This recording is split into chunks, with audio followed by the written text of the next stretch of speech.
Shop Talk. Hi, hello again. Hi. Welcome back to Shop Talk. Yeah, episode dose. Super excited. So I have some things that we need to talk about. If I'm ever being like absolutely fucking delusional, will you just tell me? Delusional with what you're saying, or if you're just like If I- droning on. No. and on and on. I don't know what you're trying to say, but so I saw someone post on Instagram. They like posted something about themselves, and they were just being really descriptive about themselves in a specific way. Okay. And I'm reading this thinking, No. what the fuck are you thinking? Like, do you really think you're like that? Are they posting about themselves in a positive or a negative very way? positive. Like presenting themselves as a very humble and like kind, gracious person, and like that they're very kind. Like one of their main attributes as a person is like their kindness. Like if you have to say like tell people I'm a kind person, or like feel the need to put it on a social media platform, probably not the case. Yeah, I just was thinking like, God, this person. person's fucking delusional, and I just was thinking, okay, there's probably moments where I say things that aren't true about myself, or I don't know, I think I just start to over pathologize myself and think like, okay, wait, what do you say that? The minute I think about something with someone, I always like self-reflect and be like, oh wait, is that me? Like, do I post things and people are like, he's fucking, like, he's not like that at all. Anytime I make like a definitive statement about myself, I have to think, okay, is that true? Or if I'm making a definitive statement about somebody else, I think, okay, am I like that? You know, I think there always should be self-reflection. You know who I can't stand, if we're just gonna get on this bandwagon? People that feel the need to post their good deeds on social media. Oh, I saw this, you know, this needy person at Quick Trip, and I decided to go get them a coffee and a donut and blah blah blah. And I said thank you when they gave that to me, but I'm kidding. Oh God. No, but they're like, here's some change, sir. Thank you. But no, people that feel the need to put that on social media, it's like that was not a selfless good deed. Yeah, there's definitely an interest involved for sure. So that was one of my thoughts, was just someone fucking tell me if I'm being delusional. Okay. Also, why is fucking not in the iPhone vocabulary? Oh, yeah. Why every time I type the word fuck or fucking, I know. Why is it not added? Like, it's 2022. Why have we not? It's a censor. Like, what? Like, it's I'm not phone. ducking anything. You know? Like, come on. No, like, I agree. Grow up. Yeah, good call. What else? What's your opinion on beauty brands that have supplements? Like hair care brands that sell like vitamins? You know, I just feel like it goes back to like number one, and your health isn't what your supplement. Your health is how your habits every day. How you eat, how you take care of yourself, the water you drink. Like, I feel like a lot of people, and this kind of goes against, you know, if a brand is putting it on, but I feel like a lot of people eat like crap and drink and blah blah blah, don't take enough water, but they have this supplement, and then they're like, why isn't my hair down to my knees? You know? And it's like, well, okay, let's talk about some stuff. Like, you just told me yesterday you were out till 4 a.m. and you had a bean burrito at 7 a.m. for no clients specifically are telling me this, but you know, it's like, okay, your healthy habits cannot just come from your supplementing. Especially with hair. Well, I agree with you, but I kind of was more in the position of like, what do you know about health and wellness? Like, you sell shampoo. Yeah. Why are you selling me like vitamins now? It's like, what were those? Kylie Jenner was endorsing hair care. It was Care Bear, Sugar Bear, and it's like, but like that brand specifically was a supplement brand. So to me, it's okay. Yes, because that's your area of expertise. Like, of course, you're going to go to GNC or Supplement Giant to get supplements. Kylie Jenner on it, but it's just like it would just be like, I don't any brand that's not their thing, just like selling something. I don't know. I just was thinking about that, and I was like, oh, it's kind of weird. Also, I had a lot of random thoughts, but I was talking to one of the girls here, and we were just talking about dating and how hard it is to find quality people when you're dating, and how that can be kind of defeating. And I just had this random thought. I think it was like jogging or something, but I had this random thought that we're so concerned about finding this person that has like certain lifestyle things, or they need to have a certain job or whatever, and like these guys are out here like half of them are washing their face with bar soap. Yeah.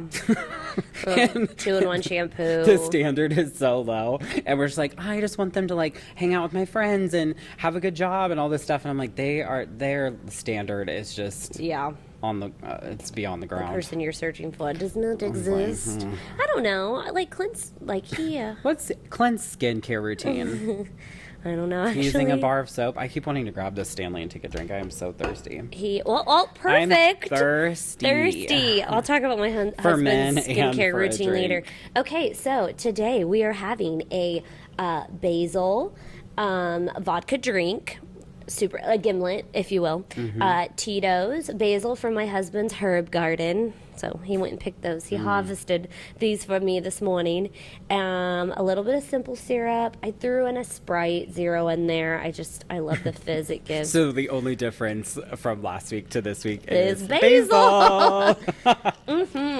Great. For those of you watching on YouTube, you can see our nice little Shop Talk mugs.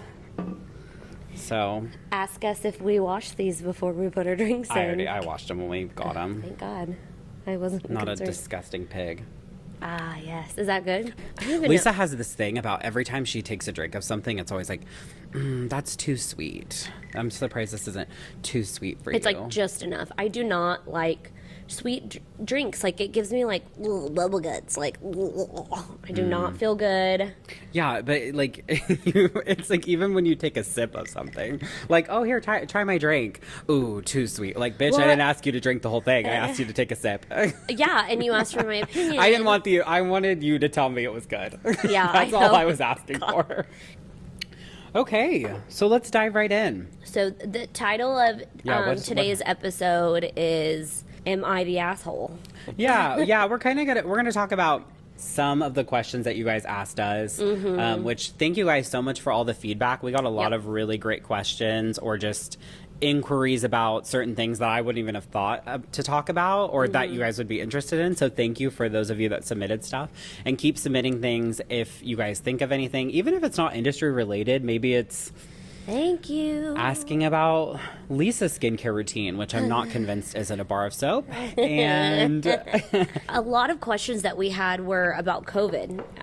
Handling the salon during COVID and the aftermath, like what things have changed. And I really love that topic, especially from the business standpoint of it. And so I think that just needs to be dedicated entirely to an entire episode. Yeah. And we can dive into all of that and, what we've loved and not loved about that. So we'll probably touch base on that. A lot of clients' horror stories. We don't really have a ton of really bad situations that have happened with clients. We did have a client leave a breakup note in the salon. Oh my God. She broke Actually, up it was like a confession. I was like... Oh yeah, it was like a confession and a breakup note. And like dropped it in the salon, and we were like, holy cow. What if they're still together? It's currently held up on the break room refrigerator with a magnet. Yeah. What I wanted to talk specifically about was like client Icks, like a few things that, just isn't okay anymore. And can I just jump right into one? Yeah, sure. My God. Okay. I was thinking about this when I was drinking coffee this morning. People that take their shoes off in public places, specifically in a salon, but just in general, airplanes, airports, any sort of transportation center. What is wrong with you? Why are you taking your shoes off? I will tell you, since I've had a child, you take your shoes off every day. She doesn't wear shoes. I quit wearing them. No, since I've had a child, my feet swell now. I'm sure a lot of women hopefully can relate, and that's normal. But my feet swell now, and I have had the urge to take my shoes off in a public place. Like, if I don't take these socks off right now, I'm going to implode. So, but do you? No, I don't. And I also think that the people that we think about that don't take their shoes or do take their shoes off in public places, I don't know. Honestly, what I take away, it doesn't annoy me. What I just think is like, can you imagine being so comfortable in public that you do that? Like, I feel like when I'm out in public, I'm very self-aware of how I look, and I'm nervous for whatever reason, especially like flying, you're around people or in a salon, and I don't know, but you're so incredibly comfortable wherever you're at that you're like, I'm just gonna get comfy. I'm just gonna dive right in, take my shoes off, It's just post up. it's bizarre. It is beyond bizarre to me. I'm a little jealous. I don't know. In a salon, I definitely wouldn't because, okay, like we're very clean, but there's still hair everywhere. I let my son crawl around in here, judge me, and he's got hair on his hands. Well, and his little kneecaps. To snowball on that, I knew a guy he was a barber who ended up getting like a hair splinter, like a small piece of hair. It got stuck in between his, like where his pant line was, like underneath his belt, ended up getting infected, and he ended up having to get a football size piece of his body cut out. He never cut he hair died. again. No, I'm kidding. Tanner Lynn. But no, he's fine. He never cut hair again. No, he did. But, just think about that from a tiny little hair splinter. Like, you just think that that's not even possible. But, there should be no reason. This place could be spotless. Why do you have your shoes off? Yeah. It's Once beyond. again, It's beyond. I love how you take it very like judgy, like, are you fucking kidding me? And I'm like, God, I wish. Yeah, I'm like, God, no. I'd kill to take my shoes off Keep your shoes on. everywhere. I know, and I will. Ugh. But okay, so fine. I'm gonna dive into what I was gonna talk about. So my thing, and this kind of snowballs off of COVID, but my prices are not subject. Non-negotiable. Yes. And so in the past, and in particular, luckily I don't do this client's hair anymore, but I mean, okay, so it goes two things. One thing is there is not a difference between a haircut and a trim. Can I say it in the back? Can you just do a dusting? Yeah. Well, it's just a trim, and this client in particular, that I always got that. Well, it's just a trim. I'm still picking up the same amount of fucking hair on your head, okay? I'm still clipping those little ends. Well, just to me, it all boils down to words, and it's like, is their hair being cut? Yes. Are we cutting hair off your head? But then that also just goes back into the whole umbrella of like, you are saying that my time isn't worth what I'm charging the minute you said that. And it kind of goes back. Incredibly I think disrespectful. Most hairstylists have probably seen this written somewhere. Like, it's a lot of memes and stuff, but it's like, you're not paying for the 5 minutes it took me to do this. You're paying for the 10 years it took me to be able to do this in 5 minutes. Yeah. And so it's... Really? Yeah. And so I think people just think, oh, it took her no time.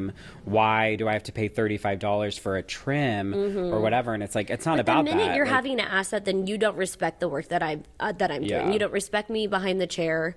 And I just think if it's that simple, then cut it yourself. Well, yeah. Just if you think it's that simple, or that there's no skill involved, like, because I think people can attest, like, there's and it never is just a trim.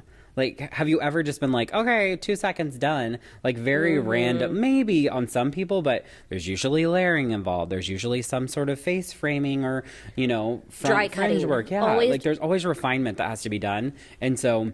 Also, it's like, if you're going to, like, downgrade the service, then why does it matter if I do a good job or not? You're just saying, like, it's not that important. Well, and it just, I think for me, it's always the audacity to say it. I'm the person, though, also that if I'm at a restaurant and the food is bad, or I get the wrong thing, or I ask for something that, I didn't want on it, and it comes with it, I don't say anything. I don't, there's something to me that's just so cringy and awkward about complaining, especially to service industry workers. Well, and even more now than ever, a lot of places are short-staffed, so you're dealing it's with... like, do you think they give a fuck that they left the spinach on your whatever sandwich? No, they don't care. Yeah. They're underpaid. And we kind of went through this time frame where we didn't have any of these options. We couldn't get our hair done. We couldn't go to a restaurant. And so I felt like people really started to appreciate us more.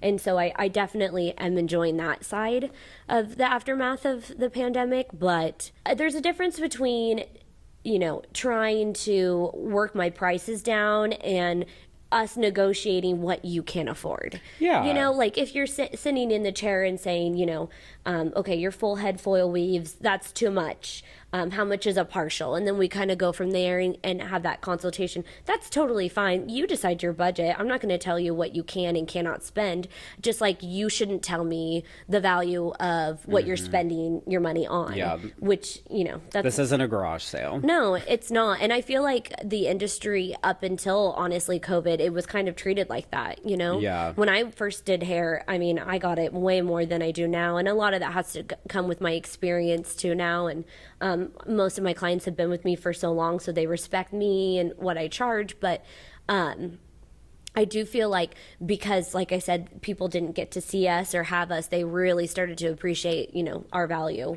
Well, and I think there's something to be said, too, that the reason people like that do this is because they get what they want a lot of the times. Yeah. So I think those of you that are in this industry and that offer services like this, we all have to collectively, like, put these people down and say no, like, put them down, like, kill them. Yeah. No, but, you know, like, say no, euthanasia. Stand your ground, don't give in. Because then if the industry standard is that these prices aren't negotiable, then no one's going to keep doing that. Well, and I can also say from experience, the minute you say, okay, you're right, it's just a trim, don't worry about it, then the next time they come in, it's just a full head foil highlight, you know, or, you know, or what it's else can just they chip a toner, away at? or it just takes, you know, and you're just, and from my point of view, when I have kind of cowered and said, okay, that person keeps coming in and you're uncomfortable and they keep devaluing your work. And I remember one time I had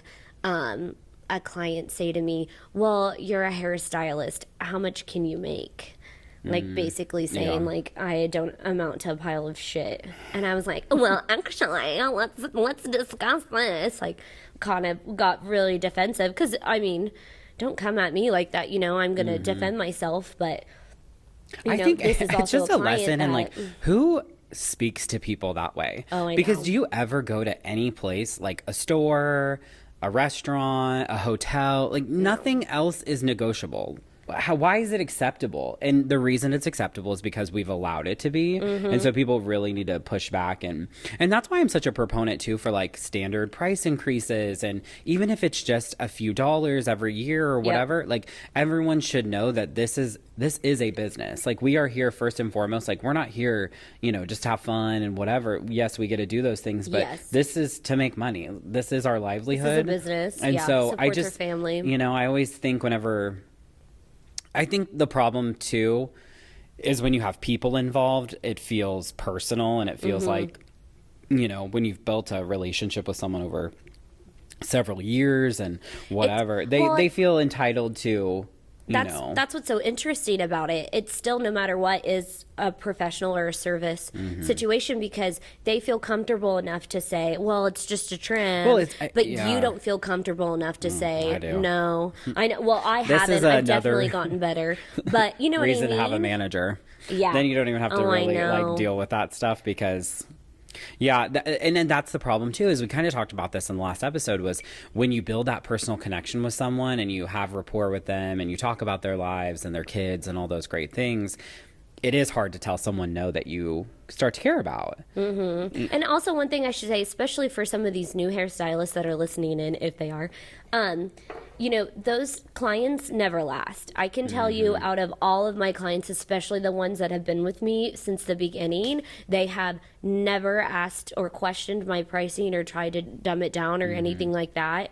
And the clients that have done that, I don't see them anymore. Well, this is completely to a lesson in setting boundaries from the jump.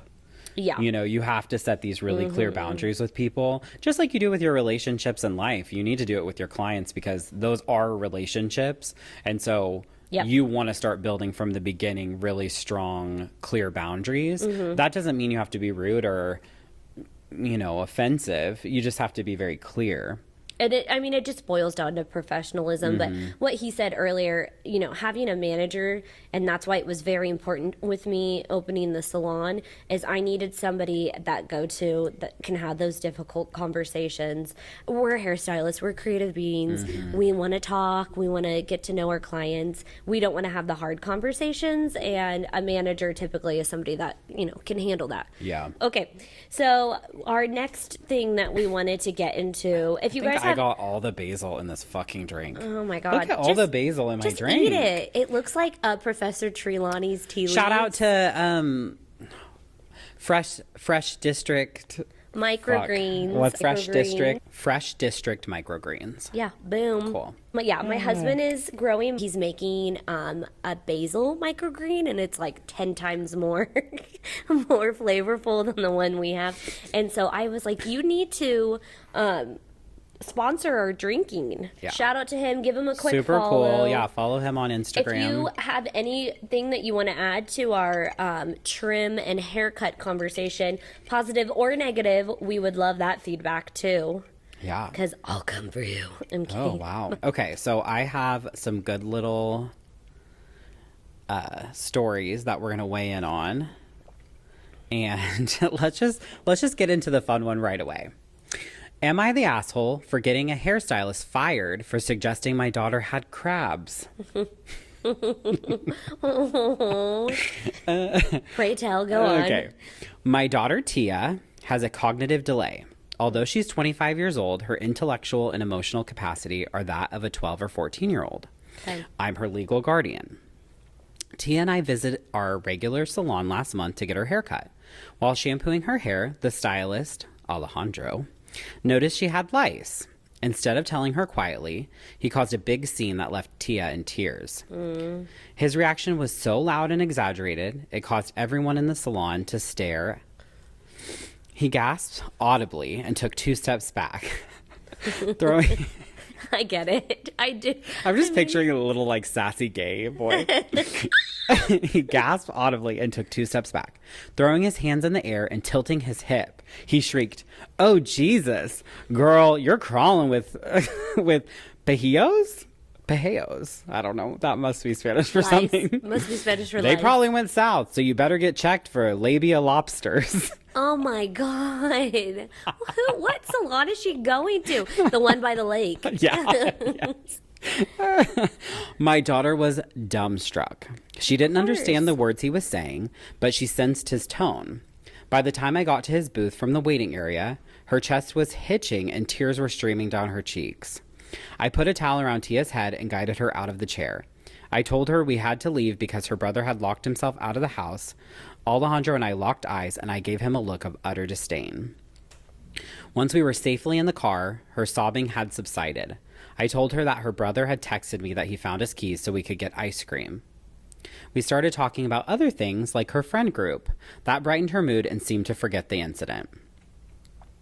We finished our ice cream, and I told her we should get her hair cut while we were out. I said that Alejandro's shift had ended and that we needed to go to a different salon. I advised the stylist that she needed a lice treatment.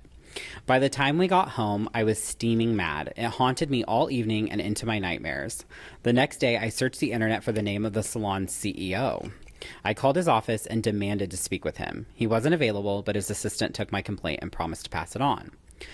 Fast forward a month later, and I had heard nothing from the salon. It was time for my son to get a haircut, so I called to make an appointment with anyone but Alejandro. I asked for 3 different dates, but the stylist who answered the phone, Alicia, told me they were booked. Her tone was curt, which made my spider senses tingle. I just came out and said it. "Alicia, is something wrong?" Her response floored me. She said, "Yes, something is wrong. You got Alejandro fired. You could have handled it with the store manager, but you didn't. Your family isn't welcome here anymore." Oh my God. My jaw dropped, and all I could manage was a timid, "Okay." I hung up and began to reflect. Am I the asshole for reporting Alejandro to the CEO? Am I a Karen? No, that's a good end. Sorry to all Karens. First of all, yeah, did you have to go to the CEO?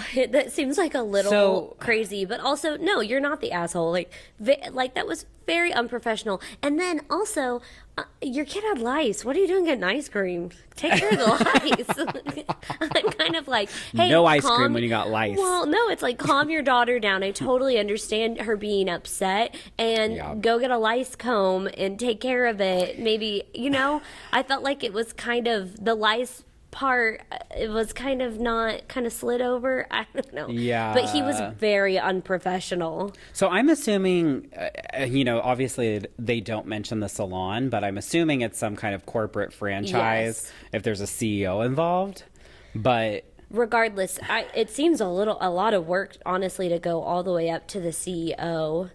I mean, the way that the OP or original poster writes, she is very descriptive. Like, just how she says things is very dramatic.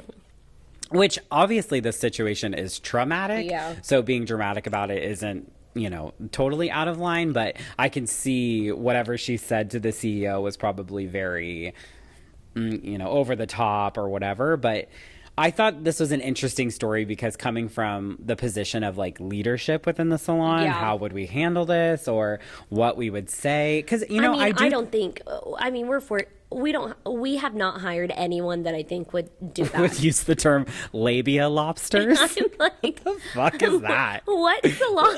Where are you at? Talk about salon icks. If my mom, if you're listening to this, I'm sorry. I have to explain so many things to you after this. She's like, what's a lobster? Anyways. She's like, what's a pojillo? Or whatever the fuck that word was. But I can relate to lice being scary. It's sensitive too. Yes. It's a very nobody kind of knows. I've had lice in my little suite before, and you're halfway through a haircut sometimes and you see it, and you feel bad, but you handle it professionally because that's, first of all, it's common decency. That's how you want to be treated. Yeah. If you had lice on your head, most people who get lice on their head didn't mean to get lice. Well, and why would you ever want to shame somebody? And I don't necessarily know if he was shaming someone. It sounds like he's like a sassy little gay boy with the whole hip thing and all that. Well, and it sounds, she probably wasn't worried about how he behaved before this, if she was seeing him regularly, if that makes sense. And then, he behaves that way. But have you had a lice situation? Never in a salon, or never, like, when I worked at the Paul Mitchell School, there was a few situations, but... Oh, I had one at the Paul Mitchell School when I taught there. We had given out free haircut vouchers, and this woman came in and wanted to redeem it. And I'll never forget the student, like, he got set up for his color service with her, and then...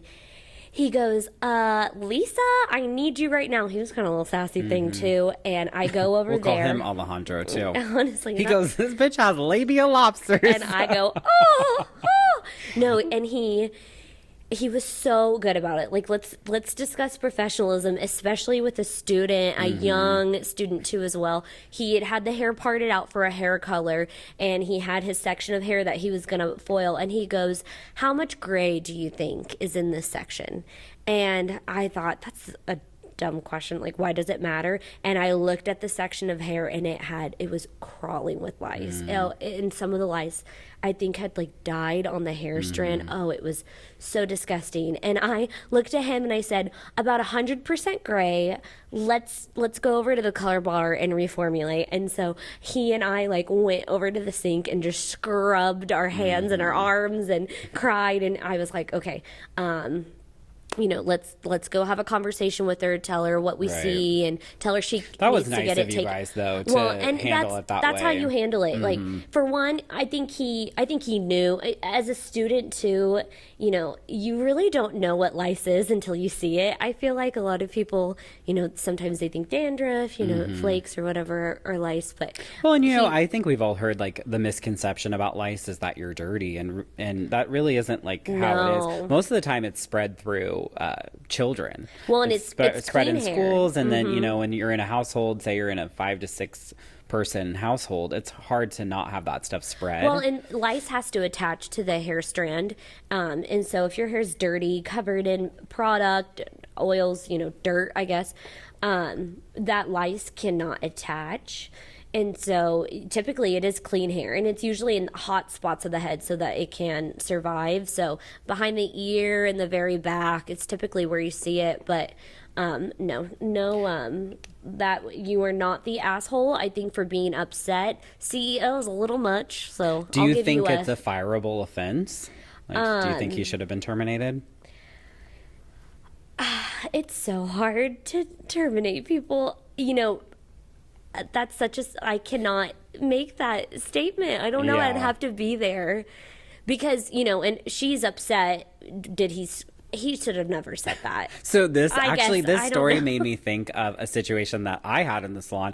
What's funny is when I was reading this, I was like, I would be the person that says something like this, and none of the girls here would say it. I would be the one that says something out of line. Not this particular situation. Like, you would say labia lobster. No, but like I'm saying, I would say the thing that's like not appropriate. I feel like like the joke or the bit or whatever, and it made me think of the one time we were at the color bar and we were like all joking around or whatever, and we were talking about baby names or something. Maybe this was when like every person I know was pregnant, and somebody was like talking about the name Monica, and you were standing there and I was like, ugh, Monica's a dog's name. Which is my dog. Which is her dog's name. Yeah. And just so happens, how many Monicas are in the world? There's a Monica sitting in the salon chair literally closest to me. She poor thing. Yeah. And so she had no idea the context of like what I was talking about. But again, you never know who your audience is. This is what you get for making fun of me and my dog. I know. I'm an asshole. We all know.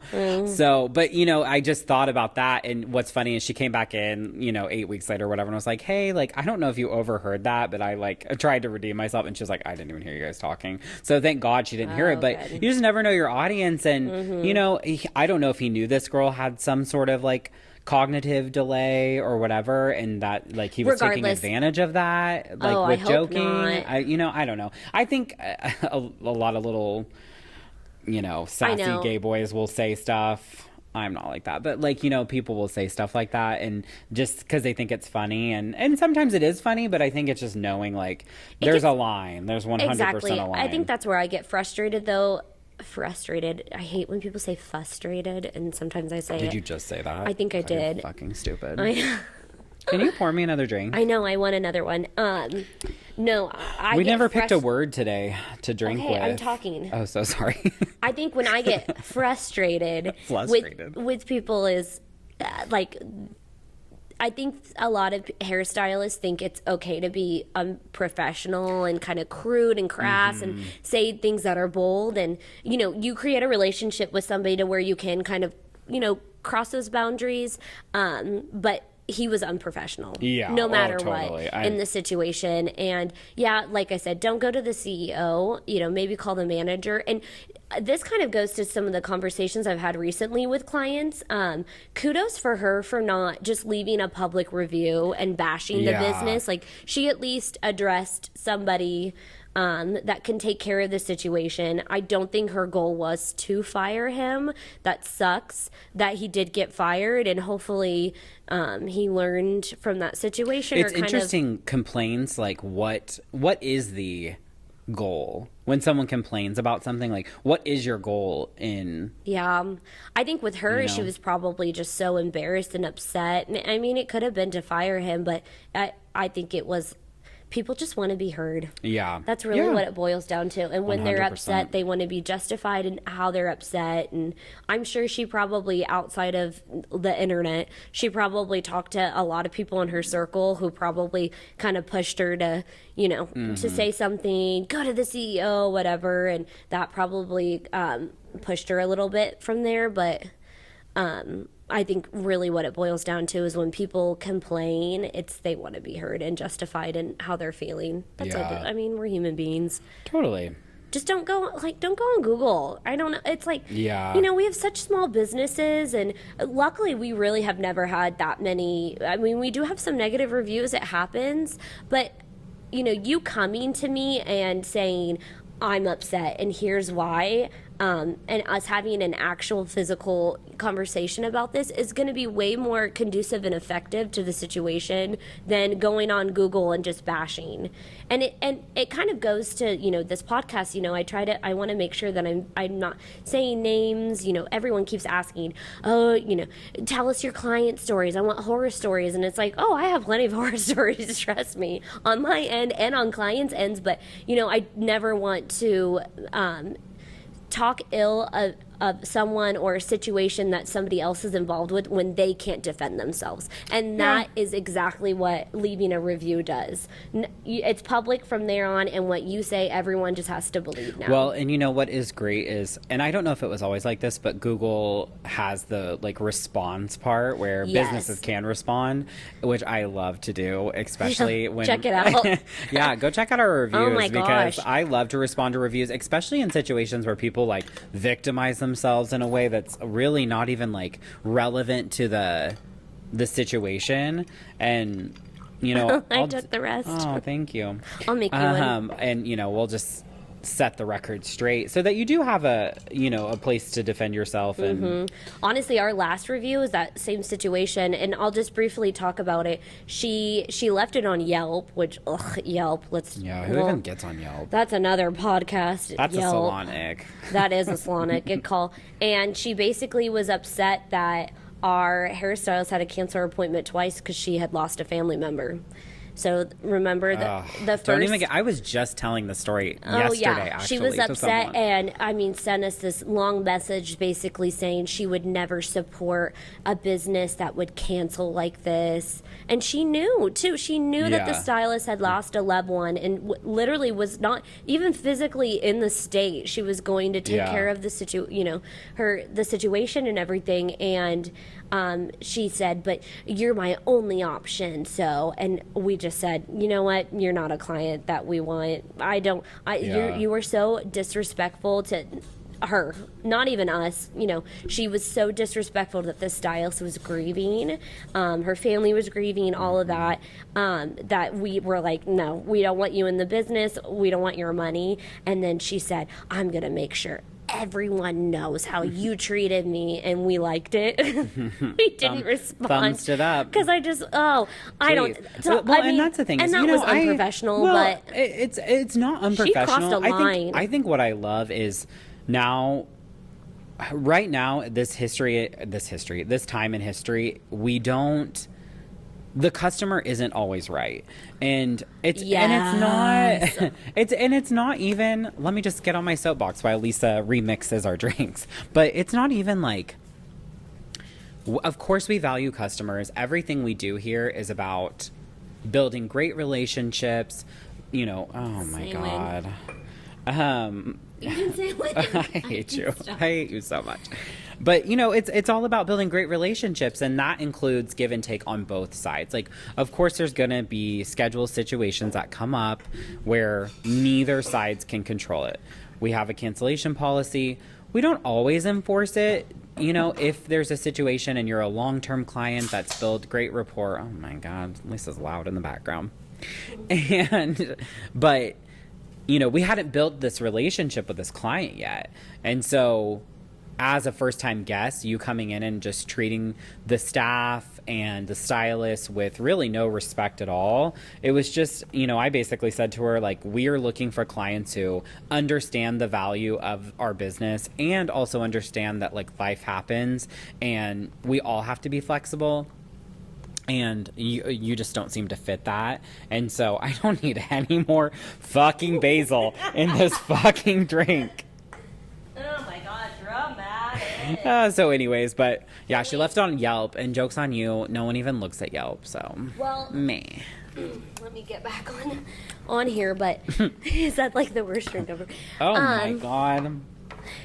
She left us a review and basically said we were awful and never mentioned in her review that we had canceled for bereavement so that the client or so the stylist could be with her family and kind of mourn. Can I just add to this that we canceled and we got her rescheduled within 48 hours. 72 hours of her appointment, and this is with a stylist who's booked out about 8 weeks. Oh, we awful. Made her. Of course, yes. We made her work outside of her schedule. But this goes back to, you know, the whole theme to all of this is in her review, she never said why we canceled. She said we just canceled out of nowhere. Yeah. And then we were like, you can't come in anymore. And it's like, oh, right. Boo-hoo. And, you know, I think most people who read reviews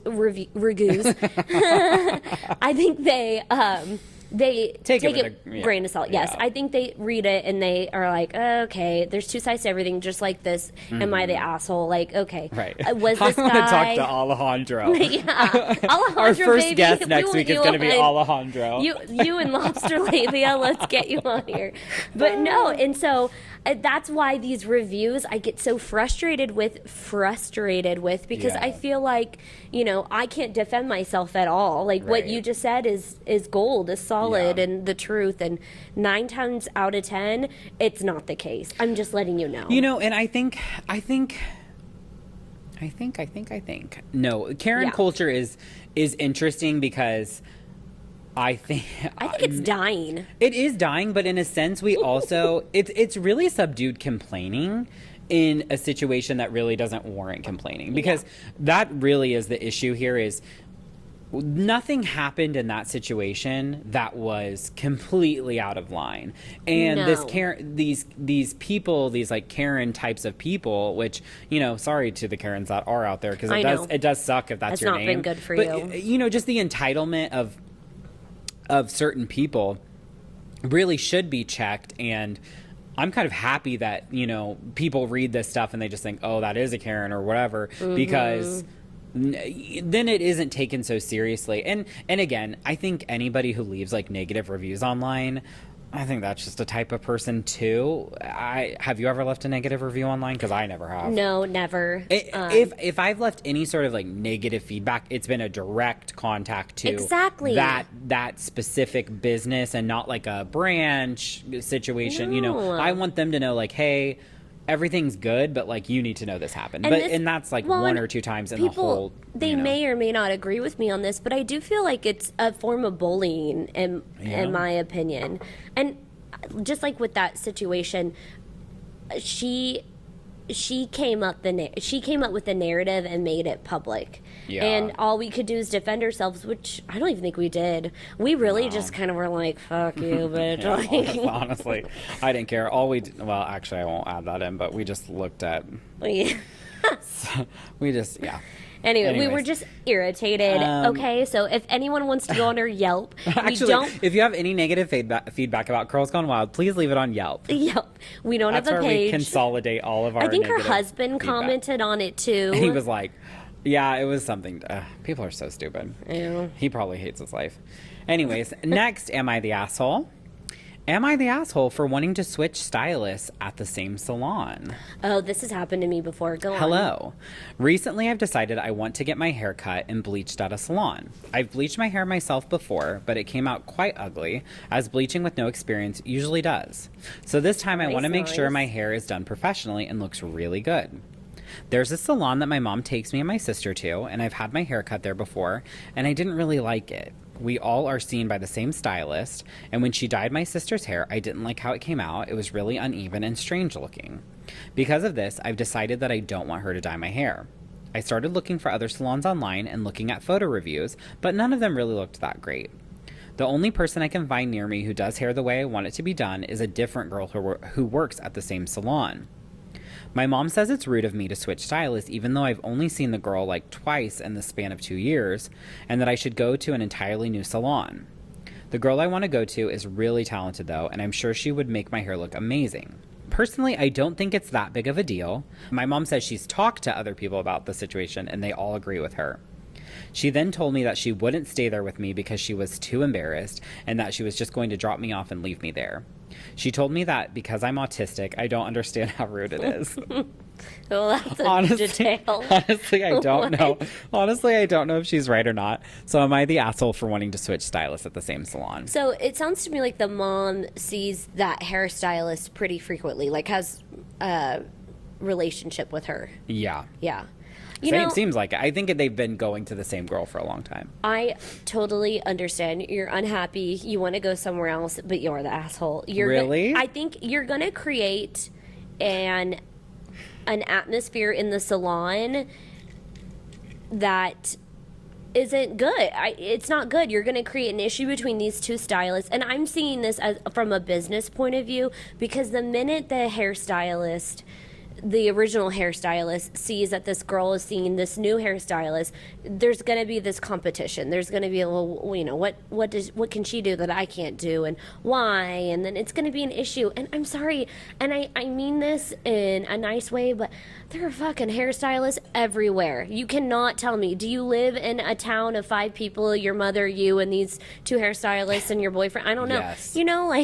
There are plenty of other hairstylists that can probably, I guarantee, do what you need them to do to your hair and do just as great work. Go somewhere else.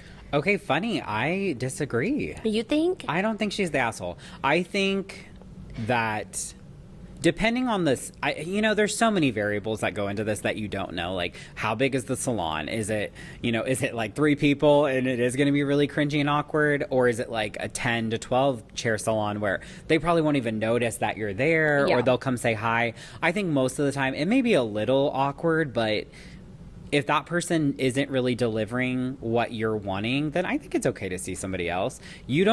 Even in the same salon? I think so. There's been plenty of girls that the difference though too with our salon is there a lot of we don't really have competition. I don't really think that our girls really fight against each other for clients. We just don't really have that because we have enough demand that everyone eats at this table. You know what I'm saying? Oh, wow. But there's just not that really competitive edge where it's I need every person that comes into the salon. Yeah. And I think that there's just certain things that everyone's good at. Certain girls here are really great at vivids. Certain girls are really great at blonding. And so I think even sometimes the stylists are you know what? You'd actually really benefit from being with Amy. She does these really, really technical, balayages, makes it perfectly seamless. I don't think anyone here is and I also think it kind of goes to the fact too, do you want someone to stay with you if they don't want to be with you? But what if this is somebody that you thought loved their hair? You're sitting there, you've done their hair twice, I guess, but twice, and you think, oh, they're a good client, I do their mom's hair regularly, and then she books an appointment with somebody else. Are you prepared? I'm prepared. Are you prepared to take care as the manager if the other stylist is what the hell? Yeah. And there's an issue? Honestly, I find we've had this situation happen a lot, actually, and it's not really because they didn't like the service. I think it's more just because people are last minute types of people and they just get online and book an appointment. And that's different. But no one really cares. Everyone's just whatever. They're annoyed by it and they wish that they would just stick with one person, but they don't really care if it's them or the other person. But this situation is different. That situation is clients are just, they book online, they don't care. But this situation is she sought out this other stylist and knows that this other stylist does better work, or work that she's gonna be happier with than this original stylist. And so I just think it creates it. For me, I'm what's the point? There's plenty of other stylists. Just go somewhere else. Yeah. I mean, I don't know. I don't think she's an asshole for wanting to go to somebody else and not I don't do either. that. I think you have to be prepared to just have an awkward situation. But the autism thing is kind of weird. I know that was kind of it just feels very detail do we need later? that? At the very end, she told me that because I'm autistic, I don't understand how rude it is. I don't think it's actually that rude. We need to stop acting like these people are our property. Once we do their hair one time. And I just think it's creating an atmosphere in the salon that I wouldn't want in my salon. Which you've had this happen to you. Uh-huh. You and one of the other girls have kind of traded back and forth this one client. And so maybe I'm saying this from personal. Yeah, it sounds personal. Really. I was super annoyed by it. And, it just... But, do you think she's an asshole? You're yeah, she's a fucking bitch. At the time... that actually is the exact same situation. Mm-hmm. So I was doing this.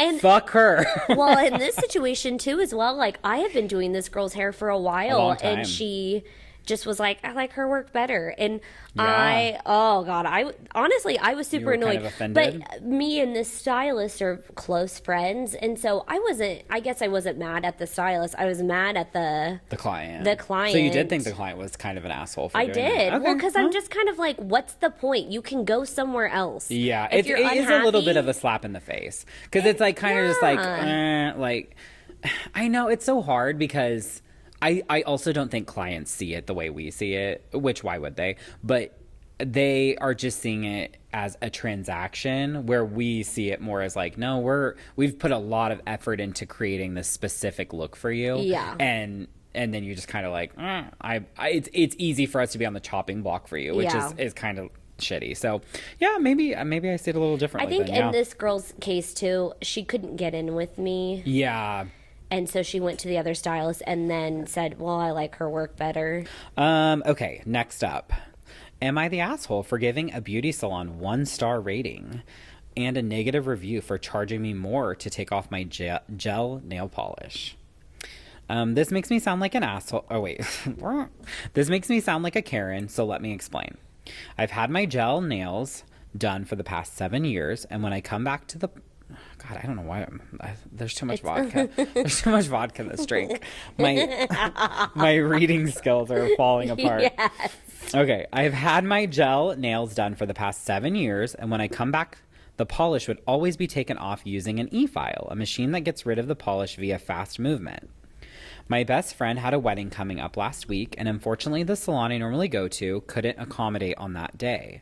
I've booked in advance, however, they had to cancel on rather short notice due to the place above them flooding the salon and destroying and soaking most of the equipment. Yuck. I have booked a different place and have warned them that I have a gel polish already which needs to be taken off. The place accepted my booking and quoted €35 for the nails and €10 to take off the gel polish. I just want one color, so no design. When I came in, it took them over 1 hour to take the previous gel nail polish off, and the job they did was not great, and this caused me to miss some of my appointments.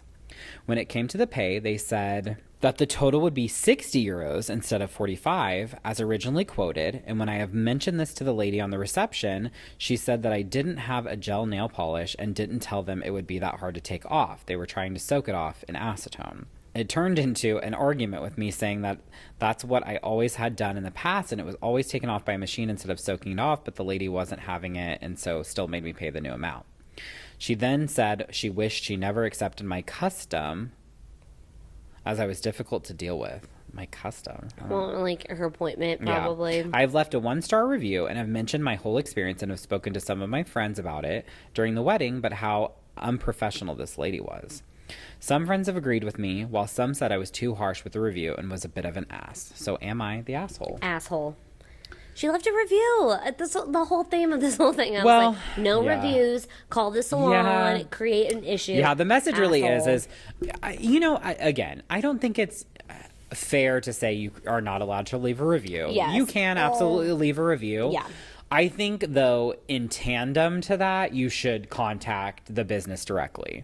So if you want to leave a review, like call the business first, tell them your experience, and then leave the review. Because then you can also add in what they did for you, because that's the thing too, is like you could leave a bad review saying like, hey, I got a really crappy service, blah blah blah blah blah, but when I talked to the manager, they said that they would compliment they would give me a complimentary service or something, so that way there's some sort of resolution, and then actually there's a full well-rounded situation, and it's not just like they fucked up my nails or whatever. I honestly, it's bullying. The pricing though is interesting. From this one, and that was the reason we don't do nails in the salon. But the reason I put this in was because I was thinking about pricing and how, is it fair that she was quoted this specific pricing and then now it's significantly more? Yeah, there should be. Yeah, I know. You're like, well, it's like $20, but or €20. Pardon. She should have had a conversation. I'm surprised. Well, because it sounds to me like she didn't have the product on your hands. Well, or maybe the salon doesn't. On their hand. Yeah, I don't know. It is weird because you would think that they would know if it's a nail salon. But I'm sure a conversation, in my opinion, a conversation should have been had when they're trying to get that shit off her nails and they can't. And they're like, well, what's on here? This is going to take longer. Because once again, that was time spent. Like, she needs to be charged for that. Yeah, but I think it boils down to the operator having to say, hey, normally our removal is $10. And she said beauty salon, so that makes me wonder, is this a salon that isn't, it's not a nail salon, it's a beauty salon, meaning like a place like this that offers nails, so maybe they're not equipped with all of the supplies that a normal nail salon would have. You should be able to nail salon. You should be able to take gel off with acetone. I mean, it's not ideal. It's interesting to me that she has to. I don't know. I don't know too much about nails. I don't get them done anymore since I had a baby. Anyways, I mean, moms get their nails done. Yeah, they do, and they don't, and that's so okay. Asshole or no? She's an asshole too. I think she's an asshole. It's like, oh my god. Yeah. I don't. To me, I'm just like, anytime someone leaves a review, I'm just like, ugh. I know. I should be more subjective to that, but ugh. Okay. All right. You have another one? Yeah, one last one. Okay, go. Am I the asshole for refusing to tip a hairstylist? So not too long ago, I went on a first date and wanted to get my hair professionally blown out, but my salon didn't have any last-minute openings. So I called this other salon, and they put me with one older lady. We'll call her Z. So I walked in, and Z sits me down. I don't know why that's funny. After she's done washing my hair. Okay, we'll call her Z. After she's done washing my hair, we go back to her chair and she starts brushing my hair excessively. Sorry, I'm just rough-handed. In quotes. Yeah, okay, but then she goes on to start commenting on the state of my hair. I currently do all over bleach and tone, but use Olaplex shampoo every other week, so my hair feels processed, sure, but nonetheless still healthy. Quote, your hair is so damaged. Your hair is so problematic. I explained that I'm a natural brunette, but dye my hair blonde, and she then insisted that my hair doesn't like bleach. She pointed out that my hair should not be coming out into the brush when she's brushing it, yet even before I started bleaching my hair my hair would do the same, and she's pulling too damn hard. So to change the subject, since she mentioned she goes to a lot of product shows, I asked her what she thinks of Monet and Mary Kay. She apparently thinks they're good quality. Like what? Monet is known to make your hair fall out. Oh, and then she tells me to buy every Olaplex product on the line because apparently my hair will fall out if I don't. And then sleep with the shampoo in my hair overnight. Shampoo? Shampoo? There was no way I was going to do that, as I'm a student and need to pinch pennies wherever I can. Yeah, that's why you shouldn't do it. After we were done, which took her over an hour to do something my regular stylist can do in half that time, she charges me a whopping $60 for only a wash and blowout, and then reminds me as I'm getting ready to pay, make sure you tell your next stylist that you have problematic hair because you do. I hit the no tip option on the checkout screen and left. Am I the asshole for not tipping? I don't think I've ever not left a tip anywhere, I should point out. Yeah.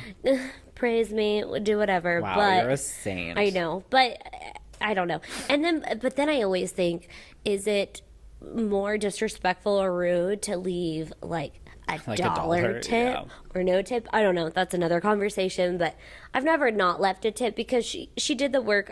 She didn't mention whether she hated her hair or not. So it sounds like she probably liked it. You need to tip her. Like, she was rude.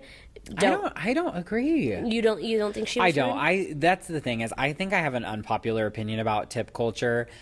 I don't think tips are deserved. I am with you. I've never not tipped someone, and I always will tip even if the service is bad, but I still hold the position that, like, I don't think that you should tip if you had a bad experience. A tip is gratuity, which by definition is basically a extra gift saying like you did a good, like you did work beyond the minimum requirement. Be that as it may, Mr. Smith, I do think though that's not how our culture is. But I mean, you go to restaurants. I mean, restaurants in Kansas, our servers are making $2.13 an hour plus tip. Like, that's how they survive. Restaurants. I mean, like I said, I've never not tipped But someone. does this hairstylist or does this client know that the hairstylist isn't making that? I don't know. But to me, again, it's like you then are required, if you work in an industry that is tip infused, meaning like that's how you make your income, then you need to act like that. Therefore, like it's determined by the person. It would just be like if you went to work, say you worked at like a corporate job or you worked at Ulta or whatever, like it could be any job, and you made an hourly rate. Say you make $10 an hour or whatever, but your hourly wage could be determined by the customers that came in that day, and they could decide to pay you less than that $10. How would you treat those customers? I mean, you would treat them like gold, right? Queens, yeah. You would be like, oh shit, like I've got to be on because I'm not getting that base pay just because I showed up. Yeah. I'm getting the base pay based on how I treat these people. That's how I believe tip culture works, and tipping industries where you work in a job where you're tipped and that's a part of your income, that is solely based on how you treat the customer. Well, and I totally understand what you're saying. Unfortunately, though, that's not how our culture works. Is it the basil? Mind me, I'm choking on basil over here. You're not getting tipped for this drink. Jeez, thanks. But no, like, but I think what you're saying is an opinion that a lot of people share, is that like tips are deserved. And I think like, I don't necessarily agree. Like, I think you don't get a tip because you showed up and you put the food on the table, or you showed up and you know, fixed their hair. Like, the tip portion of that pay is due to your performance. Yeah. And so, just not how it is, though. The performance I don't know. Like, to me, though, it's like if I didn't get tipped, I would self-reflect. I wouldn't just think like, oh, well, fuck them. I didn't, you know, I did a good job or whatever. Like, you know, and it really is quantifiable, I think, because anytime I have an interaction with a client that's like exemplary and we have a good time and we're laughing, they'll tip me even though I'm not their stylist. Yeah. So I'll be styling someone, I'll be washing them, and like we have a great time. Almost always they tip me. So and all two of them have tipped you. Right. So no one tips me. No. But you know, and so it really does come from, you know, your position as their provider. And I don't know, I just think basically telling someone that their hair is shit, like, what did you expect? There's so many other ways to have that conversation, and we do it all day, where it's like, hey, you know, because you're an overall, you know, all over bleach, like your hair's compromised, this is really what I recommend to kind of bring that hair back to life. There's a totally different way to say these things. This just goes back to labia lobster. Yes. Was it like lobster labia? It's labia lobsters. Yeah. Oh, multiple. That was gross. But anyways, it's like finesse. It's how you say things, how you're gonna say it. You don't know this person at all. For one, would you talk to anyone like that? Would you talk to anyone and be like, your hair's shit? I totally understand that. But my thing is, that's not how it works. And I agree with you. I think you're right. Wow. But I also think that's not just how our culture works. That's not how our tipping culture works, I guess. And honestly, like, how many times have you had a service done with anything? You're like, should I tip? I don't know. I feel like a tip is almost customary for everything now. Not everything, but most everything. But anyways, no, she was rude. Or unprofessional, I should say. And once again, with these situations, I'm like, well, was she really like that? Blah, blah, blah. Yeah. But it sounds to me like it wasn't necessarily a professional situation. So is she the asshole? I don't think so. To me, she paid the service, I guess, right? Yes. But, like, it isn't required. There is no, like, required. So this kind of goes against everything I'm saying, but if you're not going to leave a tip, leave a review. Not online, on Google or Yelp. But leave a review like, hey, give feedback in some way. Yeah, I didn't leave a tip. I felt like, you were a little disrespectful to me. Yeah. Because I guess it is feedback actually when you don't leave a tip. But there's your feedback. But sometimes I don't think people know. I think, of course not. I doubt this person knew. Yeah, I think this Z character had, it sounds like she's an older lady, so probably has been operating the same way forever, and doesn't. Honestly, I think a lot of times people don't care either. They don't care what people have to say. Girl, your hair looks like shit, whatever. Yeah. And it's again like what you said about hairstylists, like how they're meant to be kind of crude and funny and kind of just give it. You kind of see that represented in pop culture too, in movies. Yeah. Like anytime a hairstylist is in a movie, they're always like very flighty, sassy and but hate that. I don't know. Yeah, tipping is interesting because I don't know. I just don't view it as required. Like it's always appreciated, never required. And so I think it's like that extra bit of income.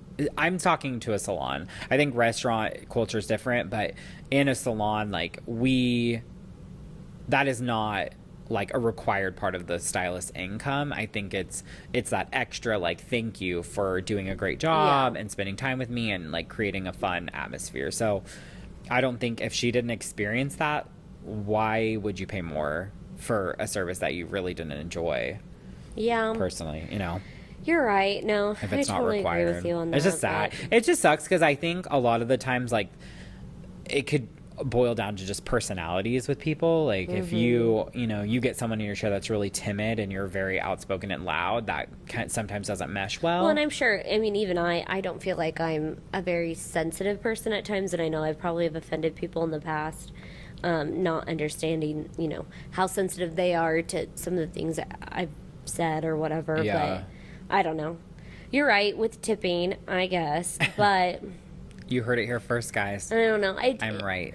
It's just a little off. When I used to work at Paul Mitchell, the school, so before I taught there, I worked their front desk just part-time, and I remember the students being upset when clients like didn't tip or didn't tip enough. That was always a thing, and I remember thinking, they don't have to. Yeah, right. In that situation, and the same here. I've never been upset by how little or how much. Definitely, I've never been upset by how much a client's given me as a tip.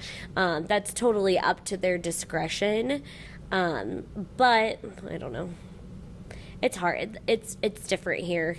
Yeah, I think, you go overseas too, tipping isn't even a thing there, Yeah.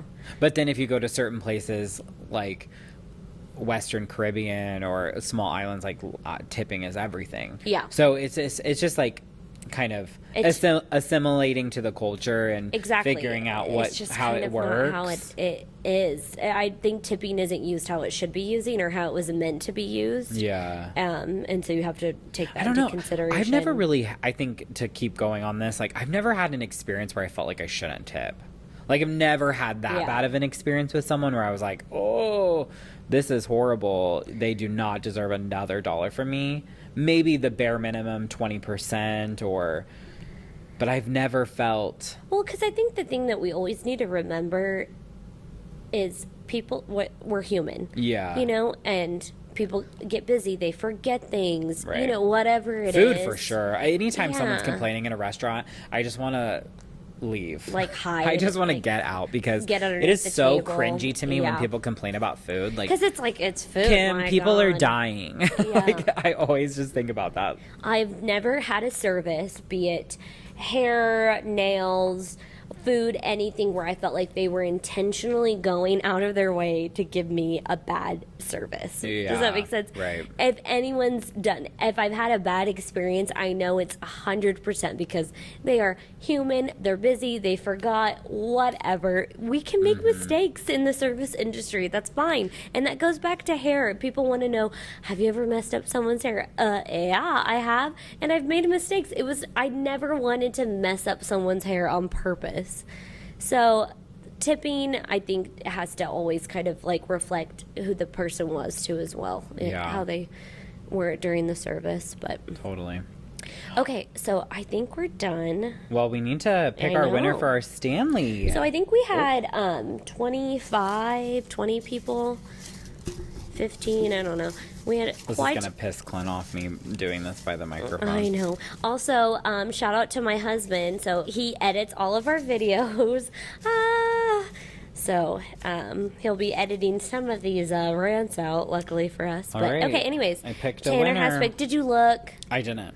Okay. I looked. So the winner. I mean, I didn't look. I just grabbed one. Okay, so the winner gets the Stanley Cup that my sister-in-law limited edition in her garage. I don't know if this is limited edition. It looks it. It's from their adventure series. Ooh, wow. I think these cups are just bizarre, like how people are so obsessed with them. Honestly, I thought it was weird too, but now I love it. Okay. Why don't you read the winner? Yay! Okay, the winner is Miss Claire Suellendrup. Woo! So Claire and I went to high school before. And also shout out to Claire. She sent us so many great questions online that we are going to put, honestly, a full fucking we'll just do a Claire around. episode. Jesus. No, I loved it. Yeah. She was like super supportive of it, and they were great questions too. I was like, God, I didn't even think about that. So Claire, she doesn't live here. She lives in Kansas City. Oh, nice. So, but come pick it up. Let's grab lunch, dinner. We'll ship it to you. No, let's hang out. Okay. Girl night.